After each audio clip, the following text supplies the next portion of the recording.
Hi everyone, Patricia Worby Alchemy Therapies here, and just another in my coronavirus diaries series. Today, I want to talk about something we've all begun to notice here in the UK, but I think it's replicated everywhere that we've got reliable data, is that men seem to fare worse in this pandemic than women. They make up by far the majority of hospital admissions and deaths. And it's an interesting fact that has not been commented on much up until we started to get figures from the emergency room data.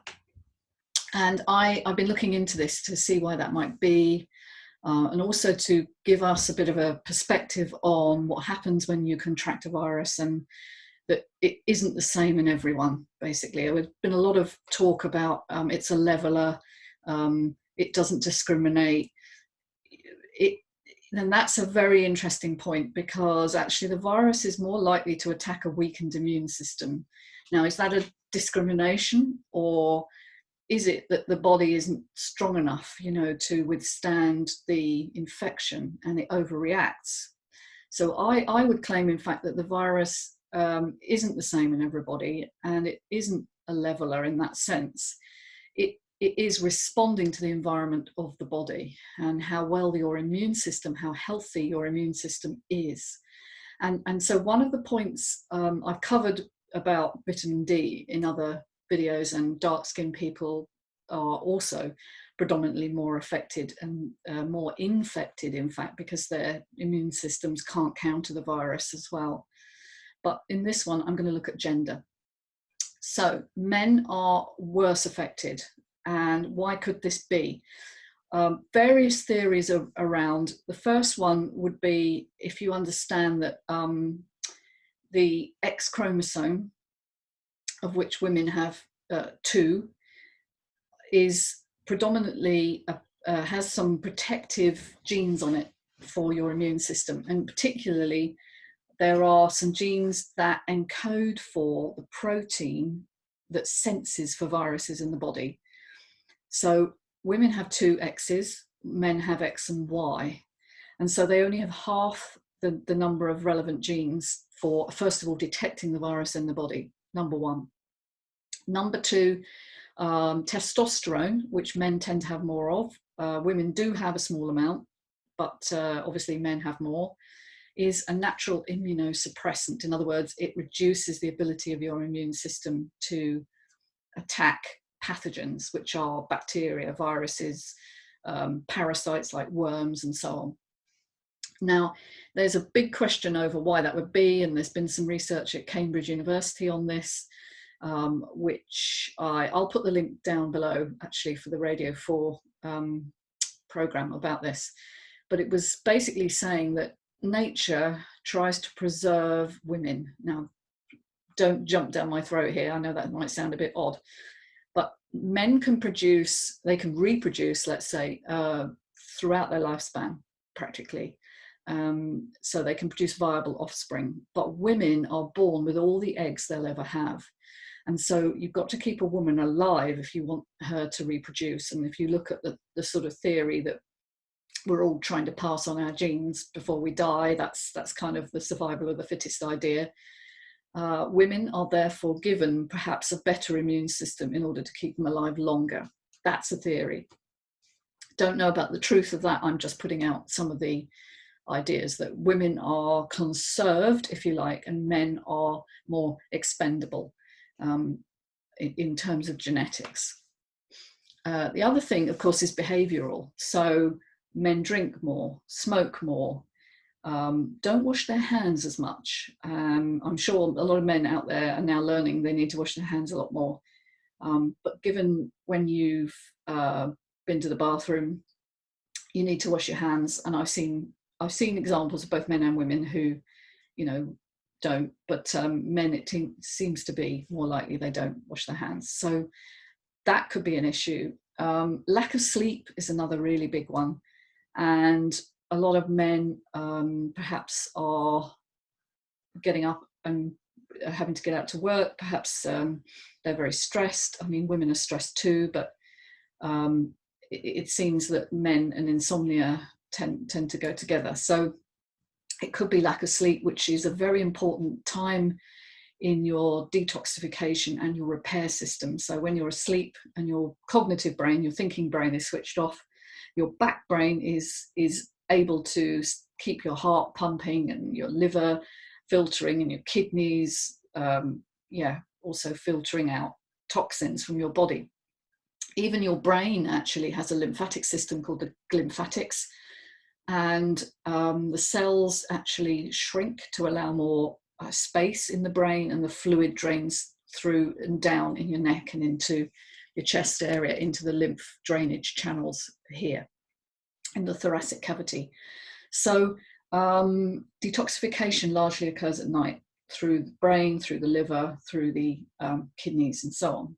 And if you're not sleeping well and you're tossing and turning, and then you're not really resting, the systems don't work as well, and you gradually increase toxicity. So that could be another link which may affect men more.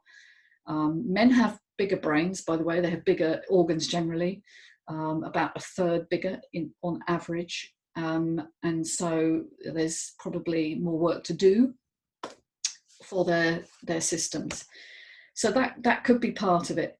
But I wonder, if it's not just, it's a combination of things. Men don't look after their health as well. We also know that.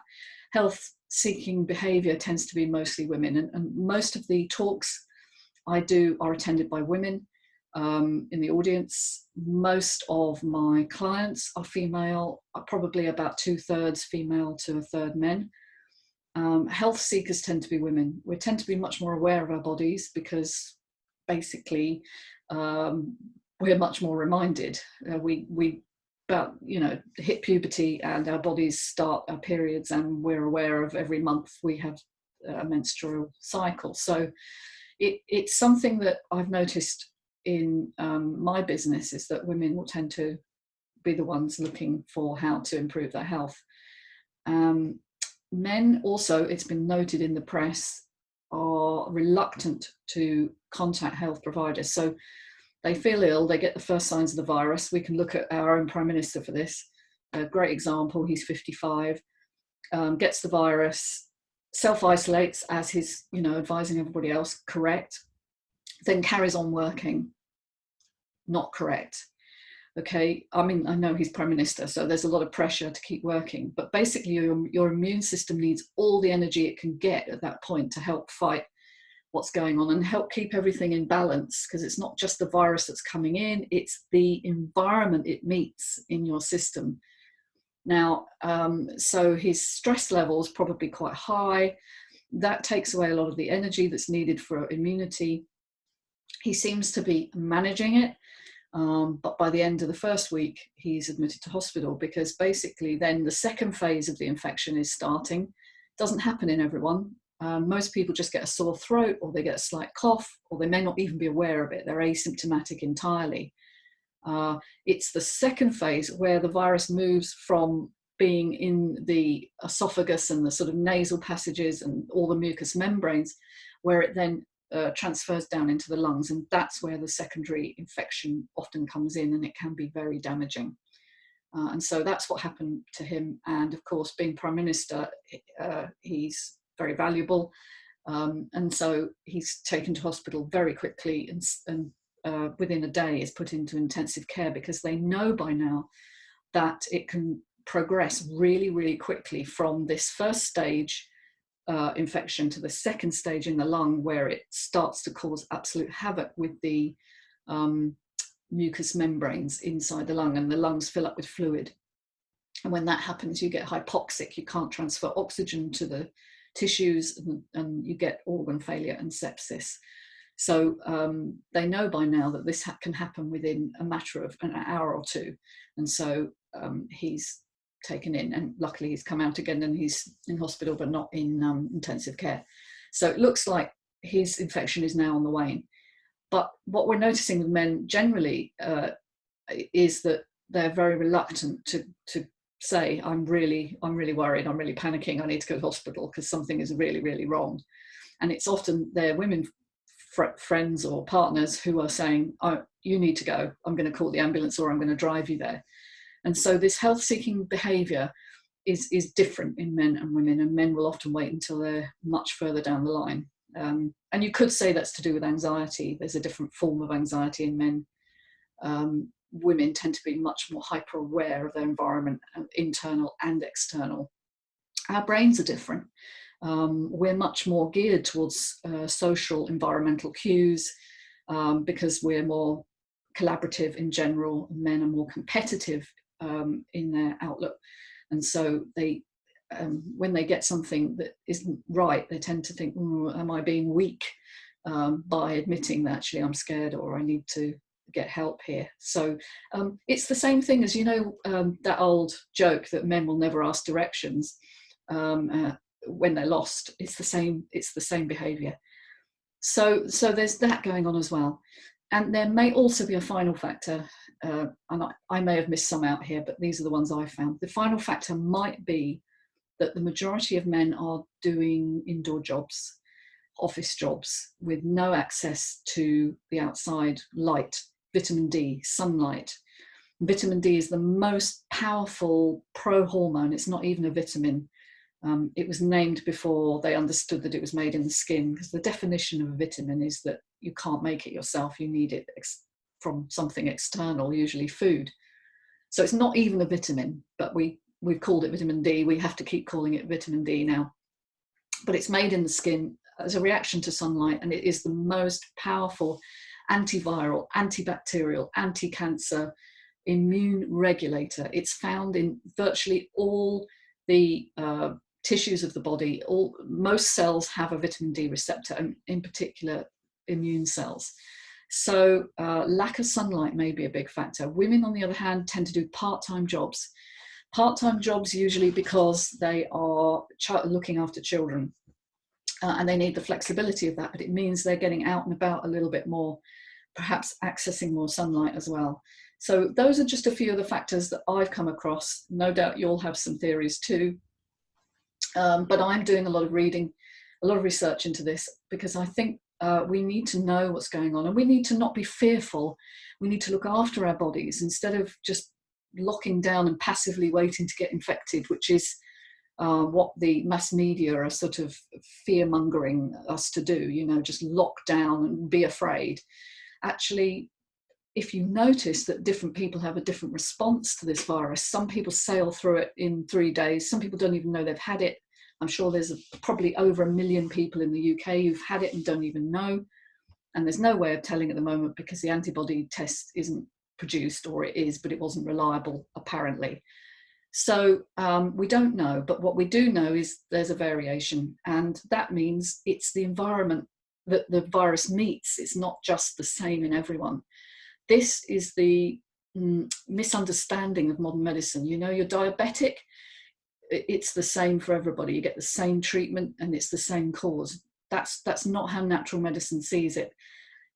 Two people can end up diabetic for different reasons.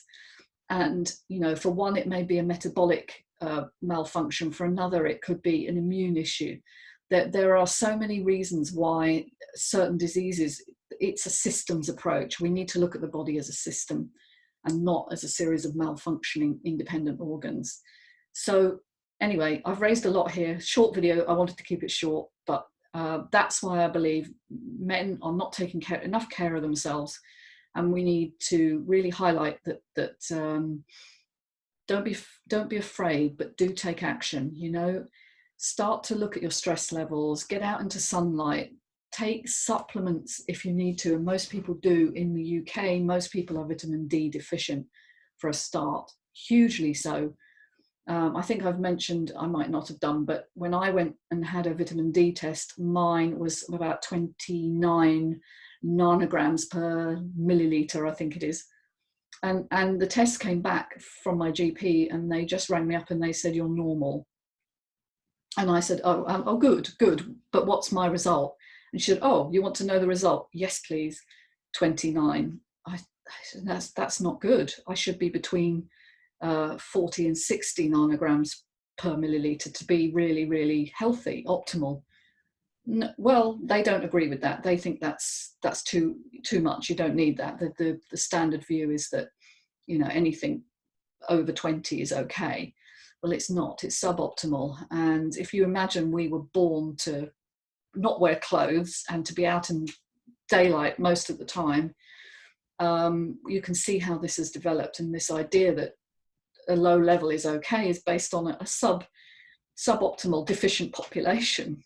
So that's where they're getting this information from, and it's not right. When you look at the biochemistry and what the cells need, you need to up your vitamin D. So get out there, exercise in the sunshine, just be outside as much as you can. We're having good weather at the moment in the UK, so it's a brilliant time.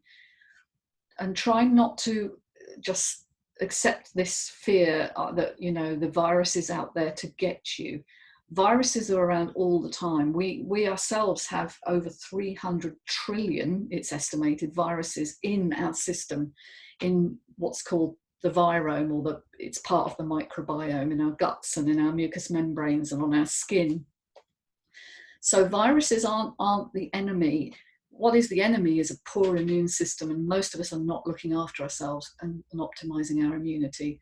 So take care of yourselves and talk soon. Thanks for listening. Oh, and subscribe. Thanks.